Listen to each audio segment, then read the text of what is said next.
Hey guys, so I just watched Weapons, the new film by Zach Greger, the director of Barbarian, which I really loved. And this is his long-awaited follow-up. This film, in this movie, at 2:17 a.m. in the morning, these 17 kids all one they get out of their beds, leave their house, and never came back. Now, because of this, all the parents want to know what's going on, and it's very messed up stuff happens along the way. Now, this review is similar to Eddington and somewhat 28 years later, because I cannot really talk about this movie a lot without getting into somewhat spoilers. So I'm gonna really try my best not to spoil anything. I'm gonna try my best. If I have to, I'll put something up here as if if it is a spoiler, okay? But yeah, in this movie,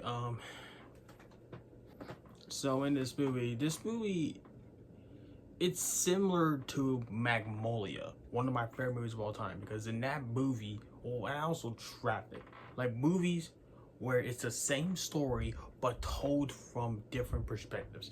That's what Weapons is, essentially. You have Josh Brolin as one of the parents of the missing students. You have Julia Grenner as the teacher. You have the principal, the one student who did not go missing, and then you also have two who is it? I can't remember, but if it is a spoiler, it probably is a spoiler, so I probably shouldn't. But so this movie, I'm gonna say this: Zach Rigger confirms with this movie that if you are a horror fan, especially like me, this is basically a director you definitely want to pay attention to. I fairly enjoyed this movie. I mean, first off, Josh Brolin I thought was fantastic. Julia Grenner I thought was good. She was just in Fantastic Four a couple weeks ago. So she was also in The Wolfman, which I haven't seen that movie since January, maybe, whatever. But I remember she was decent in that movie. But yeah, she's definitely an actress I'm gonna definitely keep my eyes on. I thought she was good as a teacher, and it's just this movie. This movie is not really horror, actually, though. I want to point that out right now. This movie's not really horror. It's more of a mystery thriller with horror elements. I think that's a better way to describe this movie. It's not 100% horror. It's a mystery thriller with some scenes of horror elements. Now, is this my favorite horror film of the year? No.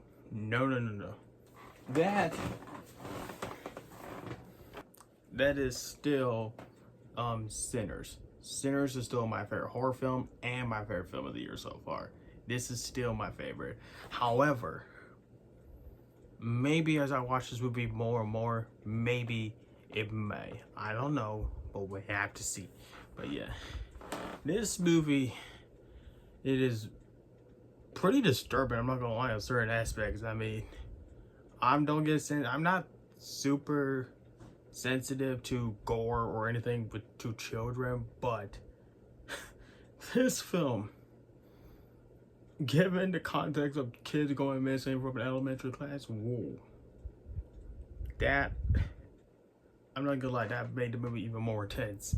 But yeah, this movie's intense, brutal at parts, disturbing, even gory at parts. Woof. But overall, though, I fairly enjoyed this movie. I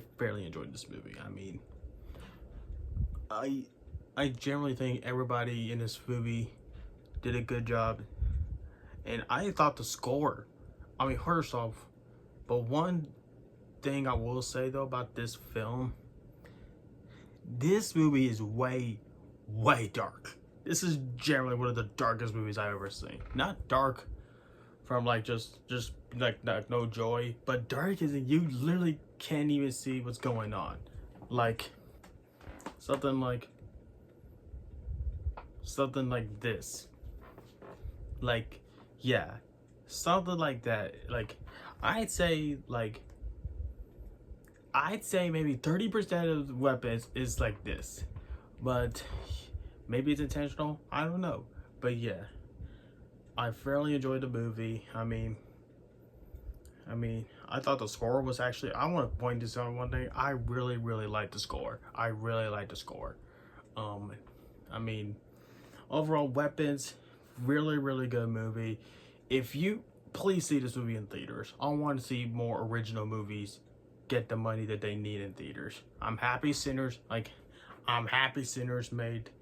is making that money. I'm happy to see that Sinners made that crazy amount of money, and I hope Weapons can hopefully become to do the same, because I want to see more original movies like this. Well, good night.